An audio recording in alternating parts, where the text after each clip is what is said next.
অন্যদিকে জেঙ্গি তার গার্লফ্রেন্ডকে নিয়ে এসেছে বাড়ি কেনার জন্য। গ্রামের পাশেই উন্নত এক রেসিডেন্সিয়াল এরিয়া নির্মাণ করা হয়েছে। জেঙ্গির গার্লফ্রেন্ড একটা বাড়ি পছন্দ করে যেটা উঁচু মূল্যে। তখন জেঙ্গি বলে আর একটু কম দামের বাড়ি বাছাই করো। তখন সেখানে এন্ট্রি হয় হুয়েনে। জেঙ্গি বলে এটা কোনো সবজি বাজার নয়, এখানে কি জন্য আসলে। ম্যাং বলে তারা নতুন ভিআইপি এরিয়ায় সবচেয়ে দামি দুটো বাড়ি কিনবে। ম্যানেজার জানায় দুটো রেডিমেড বাড়ি আছে যেখানে ফার্নিচার থেকে শুরু করে সবকিছু সেট করা আছে, তবে একটার দাম পড়বে 30 মিলিয়ন করে। তারা জানায় এই দুটি বাড়ি এখন কিনে নিবে। এরপর তাদের এত ক্যাশ টাকা গুনতে গিয়ে কয়েকটা মেশিন নষ্ট হয়ে যায়। আর এসব কিছু দেখে অবাক হয়ে যায় জেঙ্গি এবং তার গার্লফ্রেন্ড। সেদিন রাতের বেলা হুয়েন শাওইনকে নিয়ে আসে নতুন বাড়ি সারপ্রাইজ দিতে, তবে শাওইন জানায় সে অলরেডি তার সারপ্রাইজ সম্পর্কে জানে। গ্রামের মানুষজন বলা বলি করছিল তারা দুই বন্ধু সবচেয়ে দামি বাড়ি কিনেছে। সারপ্রাইজ দিতে না পেরে কিছুটা মন খারাপ হলেও আতশবাজি দিয়ে সেলিব্রেশন শুরু করে। যেহেতু শাওইন চোখে দেখে না,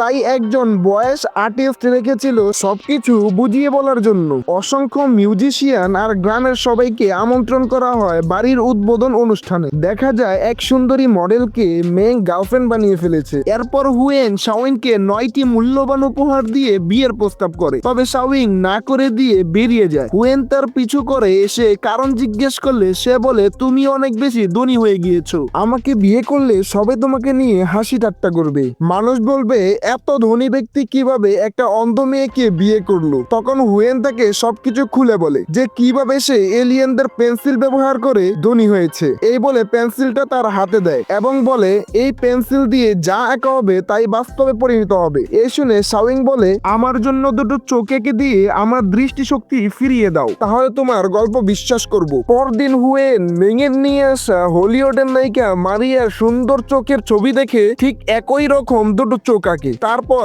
শাওইন এর কাছে গিয়ে অপেক্ষা করতে থাকে। এবারও একইভাবে ছবিটা কেঁপে ম্যাজিক টিপ হয়, তবে শাওইন এর চোখের দৃষ্টি ফেরে না। হুয়েন লক্ষ্য করে দেখে চোখগুলো উঠেছে মেঙের ঘাড়ের ওপর। এই দেখে তারা ভয়ে চিৎকার করে পেন্সিলের ম্যাজিক ইরেজার দিয়ে ছবিটা মুছে ফেলে। মেঙের ঘাড় থেকে চোখগুলো উধাও হয়ে যায়। তাই এবার শাওইন এর চোখ সহ সম্পূর্ণ শরীর এঁকে ফেলে, তবে এবারও তার চোখ ঠিক হয় না বলে চলে যাচ্ছিল। তখনই ছবিটা কাঁপতে শুরু করে। তাকিয়ে দেখে সে উধাও হয়ে গিয়েছে এবং ম্যাজিক্যাল ভাবে আবারও ফিরে এসেছে, তবে দৃষ্টিশক্তি নিয়ে। তখন এক শুটিং স্পটে ঘটে যায় এক অদ্ভুত ঘটনা। হলিউডের নায়িকা মারিয়ার চোখ উধাও হয়ে যায়। এছাড়াও শহরে আরো কিছু অলৌকিক ঘটনা ছড়িয়ে পড়ে। টিভিতে নিউজ দেখা যায় এক লোক বলছিল কয়েকদিন আগে হঠাৎ করে তার এই বাড়িটা গায়েব হয়ে যায়, তারপরে 10 মিনিট পর বাড়িটা আবার জায়গা মতো ফিরে আসে। তো এইসব ঘটনা শুনে পুলিশ খুব চিন্তিত হয়ে পড়ে। থানায় একজন লোক কমপ্লেন করতে আসে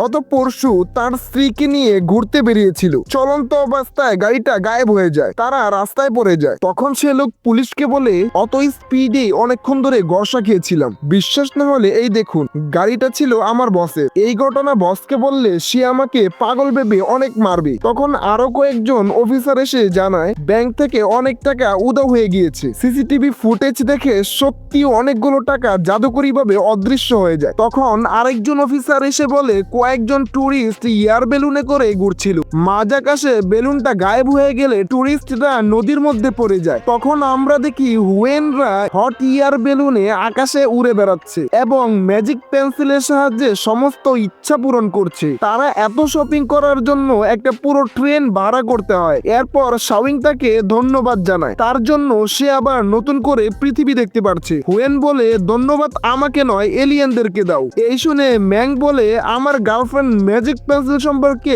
কিছুই জানে না, তাকে বলেছি আমাদের পেন্টিং অনেক দামে বিক্রি হয়, পেন্টিং বিক্রি করে আমরা এত ধনী হয়েছি। এই শুনে হুয়েন তাকে নিয়ে চলে আসে লাউজুর আর্ট গ্যালারিতে। তাকে জানায় এই গ্যালারিতে 50 লক্ষ টাকা ডোনেশন দিবে, এর বিনিময়ে তার জন্য একটা প্রদর্শনী করতে হবে। তার কথা মতো লাউজু ধনী ক্রেতাদের নিয়ে আসে হুয়েনের এক্সিবিশনে, যেখানে টাকা দিয়ে এক বিখ্যাত পেন্টারকে এনে হুয়েনের পেন্টিং এর অনেক প্রশংসা করায়, যার ফলে ক্রেতারা বিশ্বাস করে এই পেন্টিং গুলো সত্যিই খুব দামি। এছাড়া হুয়েনের নিজের লোক ছিল যারা সেই অনুষ্ঠানে বেশি দাম হাঁকিয়ে পেন্টিং এর মূল্য বাড়িয়ে দেয়। ওদিকে এই এক্সিবিশনের নিউজ পেয়ে জেঙ্গি খুব রাগান্বিত হয়েছিল। হুয়েন তার নাম, যশ, খ্যাতি সব কেড়ে নিয়েছে, এইসব সে তার গার্লফ্রেন্ডকে বলে। সে উত্তরে বলে তুমি হুয়েনের প্রতি খুব রাগান্বিত হয়ে আছো, তুমি জানো সে তোমার থেকে থেকে অনেক বেশি প্রতিভাবান। তার আঁকা পেন্টিং বিক্রি করে এই পর্যায়ে এসেছো। তুমি একজন নকল আর্টিস্ট।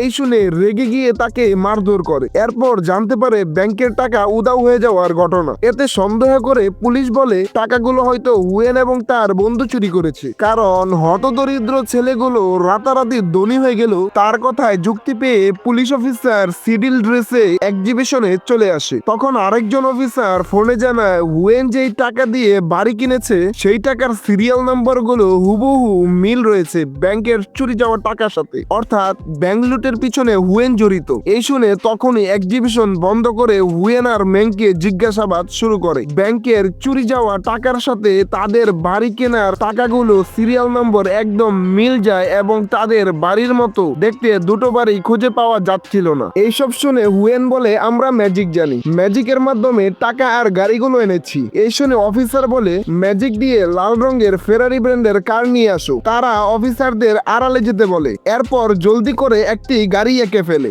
গাড়ির সাউন্ড শুনে সবাই ভিতরে গিয়ে দেখে সত্যি যেমনটা বলেছিল ঠিক তেমন একটা গাড়ি তাদের চোখের সামনে। এই দেখে অফিসার তাদের ম্যাজিককে বিশ্বাস করে তাদের ছেড়ে দেয়। বাড়ি ফিরে শাওয়িং নিউজে দেখে হলিউডের নায়িকা মারিয়ার চোখ উধাও হয়ে গিয়েছে। এছাড়াও তারা বিভিন্ন স্থানে ঘটে যাওয়া সমস্ত অলৌকিক নিউজগুলো দেখে। হুয়েন বলে ম্যাজিক পেন্সিল দিয়ে 200 মিলিয়ন টাকা এনেছি, ঠিক একই পরিমাণ টাকা ব্যাংক থেকে গায়েব হয়ে গিয়েছে। এছাড়াও নিউজে দেখানো ঠিক এই বাড়িটাই আমরা পেয়েছিলাম। আর শাওয়িং বলে যেদিন আমি দৃষ্টি ফিরে পেয়েছিলাম সেই দিনই হলিউডের নায়িকা মারিয়ার চোখ উধাও হয়ে গিয়েছিল। অর্থাৎ ম্যাজিক পেন্সিল দিয়ে যা আনা হয় তার মালিক অন্য কেউ, অন্য জায়গা থেকে আমাদের কাছে চলে আসে। ওদিকে অফিসাররা যখন গাড়িটার রহস্য খোঁজার চেষ্টা করছিল তখন অন্য অফিসার এসে জানায় ফেরারি ব্র্যান্ডের শোরুম থেকে কমপ্লেন এসেছে লাল রঙের একটা গাড়ি উধাও হয়ে গিয়েছে। সেই গাড়ির ছবি মিলিয়ে বুঝতে পারে এটাই সেই গাড়ি। অফিসার ভাবে এসব হুয়েনের কাজ, তবে চুরির কোনো তথ্য প্রমাণ না থাকায় তাকে গ্রেফতার করতে পারে না। তাই